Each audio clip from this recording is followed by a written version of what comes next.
Por exemplo, durante a prestação do serviço, um caminhão de coleta de lixo bater no carro de um particular. Quanta diferença, hein? Para a prestação indireta por delegação.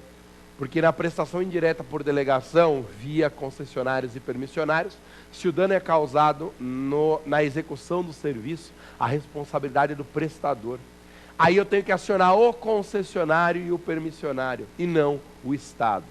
Então, na prestação direta com apoio de particulares, o Estado responde diretamente pelos prejuízos causados, enquanto que na prestação indireta por delegação, quem responde diretamente é o prestador privado.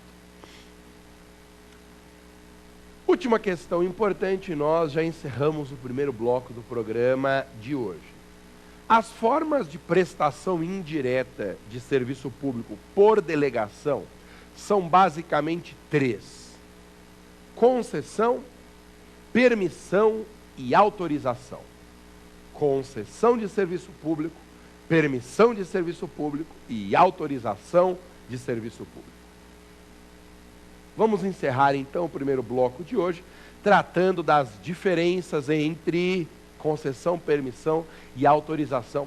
Um tema que o exame de ordem adora, cai em tudo que é prova. Até no exame passado apareceram duas questões a respeito desse assunto. Vamos começar com a concessão. A concessão é um contrato bilateral.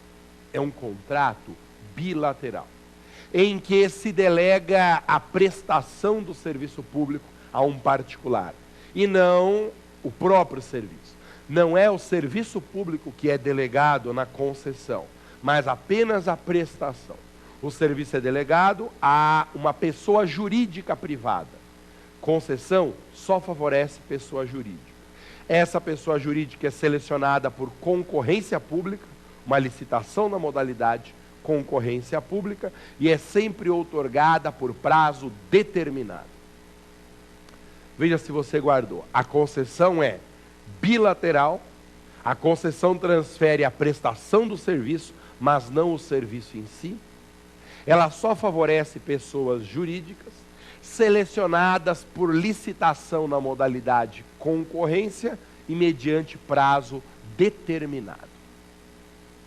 A permissão é diferente. A permissão é um ato unilateral, discricionário e precário. Unilateral, discricionário e precário.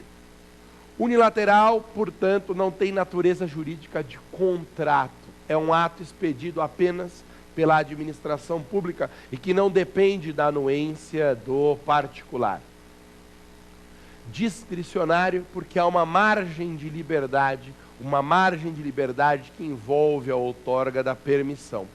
E ato precário, porque a permissão não gera direito adquirido à continuidade do benefício. O permissionário tem essa vantagem pelo tempo que a administração achar conveniente. Ato precário é esse que pode ser revogado a qualquer tempo. E cuidado com a autorização, porque a autorização tem praticamente o mesmo conceito de permissão. Também é um ato unilateral, também é um ato discricionário e também é um ato precário. Mas aí você vai dizer, ô Maza, se os conceitos são parecidos, qual é a diferença que eu tenho que guardar para o exame de ordem entre permissão e autorização? Cuidado, hein? Isso apareceu na última prova do Exame Nacional e é uma questão complicadíssima. Fique atento, última observação de hoje, e nós já encerramos o nosso primeiro bloco. Preste atenção. A permissão é outorgada predominantemente no interesse público, predominantemente no interesse da coletividade. Enquanto que na autorização, o interesse predominante não é o da coletividade. Na autorização, o interesse predominante é o do particular autorizatário, o particular beneficiário da autorização. Então, por exemplo, para ilustrar essa diferença, que é a única diferença importante entre permissão e autorização. Um exemplo de permissão é o caso, na maioria dos municípios brasileiros, dos taxistas. Em geral, os taxistas possuem termos de permissão. A atividade de um taxista é uma atividade predominantemente em favor da coletividade, da sociedade. Então, o interesse que predomina, o interesse que prevalece é o interesse público. Como exemplo de autorização, nós temos autorização para instalação de mesas e cadeiras de bar em calçada da prefeitura. Quando em alguns locais a prefeitura autoriza que um bar instale lá mesinhas e cadeiras, essa autorização é dada predominantemente no interesse ali do dono do bar e dos usuários, e não do interesse da coletividade. Então guarde, porque essa pergunta tem se tornado um clássico no exame nacional. Guarde essa. A permissão é dada no interesse predominantemente da coletividade, enquanto que na autorização prepondera o interesse particular. E não acabou. Fique conosco, daqui a pouco eu volto com o segundo bloco, o Pergunte ao Professor, para eu responder a sua dúvida sobre esse assunto, formas de prestação de serviço público. Você não é louco de sair daí.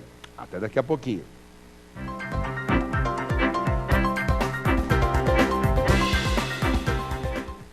Chegamos então ao segundo bloco, Pergunte ao Professor.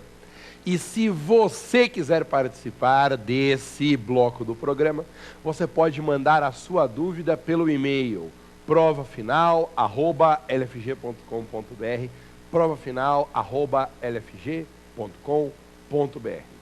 E saiba que há também um instrumento importantíssimo para a obtenção de materiais de apoio a essa aula, simulados, você encontrará lá muitos artigos de aprofundamento, tudo isso no site do nosso curso, www.lfg.com.br. Então, para mandar perguntas, provafinal@lfg.com.br.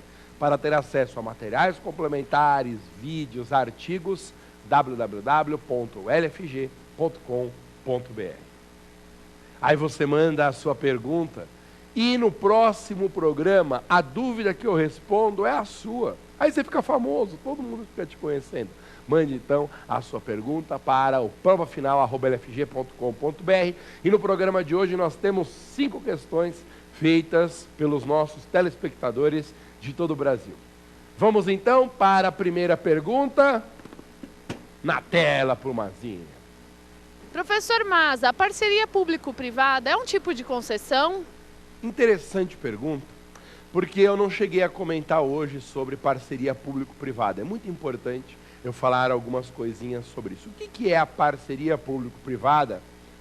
Que tem o nome mais bonitinho do direito administrativo, o apelido mais fofo, que é PPP. O que é a parceria público-privada ou PPP? Parceria público-privada é uma forma de concessão. Então, a pergunta da colega deve ser respondida afirmativamente. A parceria público-privada é uma forma, uma espécie, uma modalidade de concessão, mas que se diferencia das concessões comuns, das concessões normais e convencionais de serviço público, se diferencia por algumas características especiais. A primeira delas é que na parceria público-privada existe uma chamada distribuição dos riscos. É isso.